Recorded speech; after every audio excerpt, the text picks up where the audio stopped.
Have you ever noticed that the moment life starts to feel financially comfortable, new expenses quietly appear that seem perfectly reasonable at the time? My name is Jack, and I have spent over 10 years helping people navigate financial decisions, and one pattern that consistently appears is that financial comfort itself can quietly introduce a new type of cost that most people never recognize. At first, the change is subtle, because nothing dramatic happens to a person's income or their financial knowledge, yet the structure of their spending slowly becomes more complex. A slightly better apartment feels justified after a raise.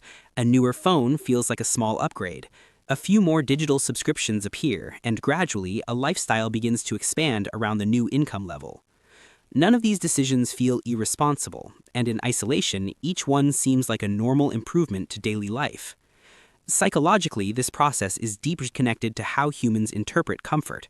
Behavioral economists often describe a phenomenon called adaptation, where people quickly adjust to improved conditions and begin to view them as the new baseline rather than as a temporary advantage. When that baseline rises, the mind quietly reclassifies many optional comforts as necessities, and once something feels necessary, it rarely feels easy to remove later. This is where the hidden tax of financial comfort begins to appear. It is not a government tax or a fee charged by a bank, but a structural shift in how income is converted into obligations. Consider a simple financial scenario. A person earning $60,000 per year might maintain living expenses around $40,000, leaving a flexible margin that can absorb emergencies, investments, or future opportunities. When income later grows to $100,000, logic suggests that the margin should increase dramatically. Yet in practice, many households expand their lifestyle until fixed costs rise close to $85,000 or $90,000. The result is a curious financial paradox. The person is objectively earning more money than ever before, yet the amount of flexible financial space in their system may have barely changed. The new income has been absorbed by larger housing payments, upgraded transportation, higher insurance coverage, recurring digital services, and a general increase in everyday spending that gradually becomes invisible because it feels normal. Historically, economists noticed similar patterns during periods of economic expansion, especially in the decades following World War II, when rising middle-class incomes were accompanied by increasing household consumption and longer chains of monthly payment commitments.